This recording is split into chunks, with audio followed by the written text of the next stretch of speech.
I think we should vote no on the contract if it ever gets presented to our members at this present time.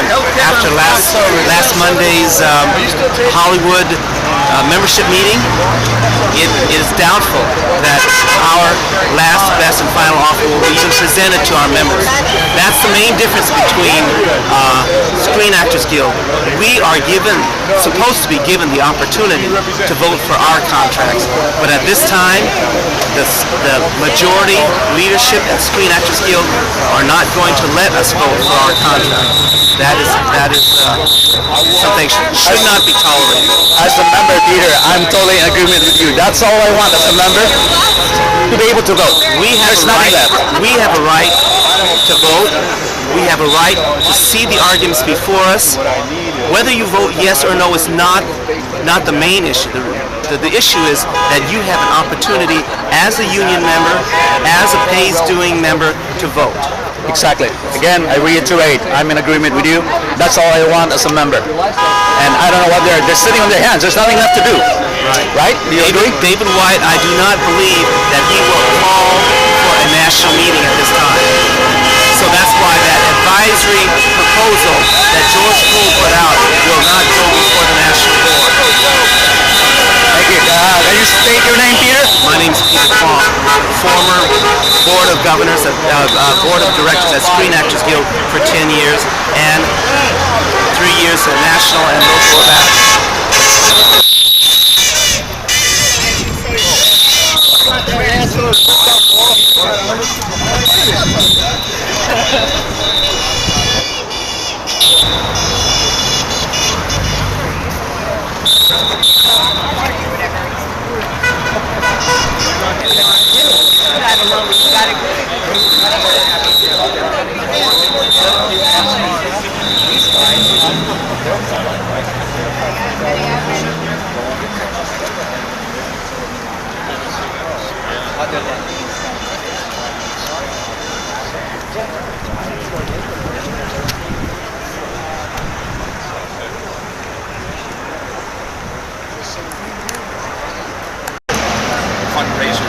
Hey Tom, how are you? So what's the latest, Tom?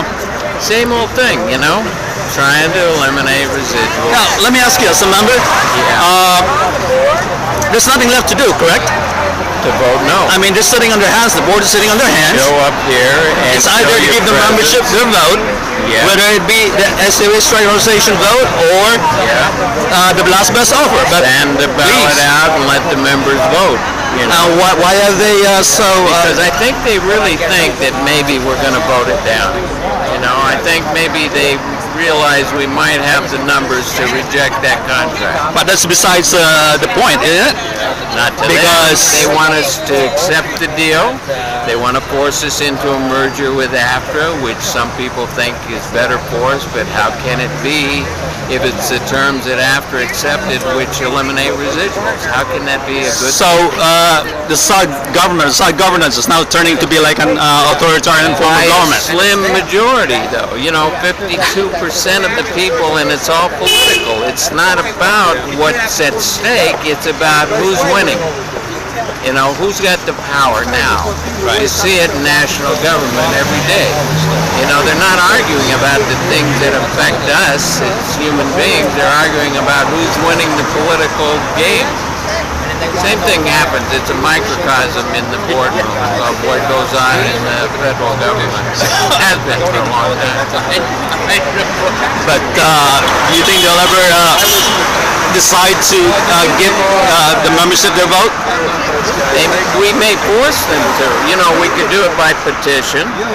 Also, by petition, we could force them to send a referendum out that would give the members a choice to decide which union they want to bargain for, SAG or AFTRA. So we're all coming down to that now. I mean, why do we need a petition for something that we already have the right to do so? Well, you need 10,000 signatures on a petition to force them to send out a referendum.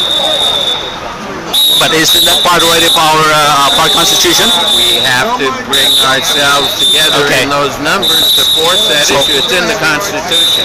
So in other words, you just have to nudge them. 10,000 signatures. And we started to do it once before. Now it's time for us to do it in all seriousness. We need to get all actors under one contract. The best contract. I totally agree with you, Tom. Why would Totally you agree want with to you. take the lesser contract? If we merge, you think they're going to give us the best contract? Or the worst contract? Or something in between? So why would we want to give up what we've got? Thank you, Tom. And state your name, please. Tom Bauer. Thank you. Thank you. He walked around for 7 years ago. I was in the days. I had 40 bucks in my pocket. The story broke. Hello, sir. What's your name? Marvin Frederick Rouillard. She said, okay. And you have anything to say? Why are you here and what is this all about? Yeah, I'm here to support the actor against these producers and their greed. I think it's a disgrace. They just want more money upon more money, and I just think it's terrible because the living actor that works needs residuals to live on. They forgot about their beginnings, where they came from, and it's just like the rest of the world. I mean, we're in such trouble in this economy and what's happening, the recessions and the whole bit. And it's just like the car CEOs and stuff like that, the car makers, more money, more money. That's all they want. All we're asking for is the right to make a living at a craft that we love. And Totally. my suggestion to them is, for all these producers, that's including production people, the head of the studios, and actors that are also producers, is to tell them to get a life so we can have a life. I totally agree with you. I know. As a member, in fact, I have my own soundbite as a member. Do you? I always say the conglomerates, Okay? they are always trying to, widen their profit margin at our expense. It's They've just- always been doing that. Yeah. So in a way, that makes them evil, I think. It does make them evil because, I mean, how much money can a human being Thank you. want? Exactly. How much Exactly. do you possibly want? But see, the main thing is they keep forgetting their beginnings. They keep forgetting why actors are actors, because they love their profession. They love what they do. And they care about their fellow actor. These guys don't care about anything but themselves. See, that's a very good question. I always have that question in my mind. How much money can they make? How much money can they make? how much- I mean, when they die, they cannot take that money with them. That's true. That's true. They're not like the Egyptians. They're going, they're going to be buried with all their statues and gold and all their money. It's ridiculous. I mean, I don't know how they go to sleep at night. I don't know how they even look in the mirror at themselves. So is it fair to say, in your opinion, that these folks, our employers, AMP-TV, you name it, the conglomerates, the faceless conglomerates, they have no longer an ounce of humanity left in these people? Because they don't care? Exactly. Is that fair to say? That's fair to say. They do not care about their fellow man. If they did, we in this world would not be in the mess that we're in now. And I mean, they have just gone, it's like overkill. It's just overkill. They don't want to give an inch. Not an inch. I mean, we don't have to worry about a yard. They're not even giving an inch. And I think it's terrible. And I think what the old saying is, if you do something good, it'll come around to you tenfold. If you do something bad, it'll come around to you bad, and you'll get it in the back. That's karma, baby. That's karma, baby. That's Is karma. right. These people don't have karma. They don't have a sense one. And as far as I'm concerned, they're lower than dirt. Thank you, sir. You're welcome.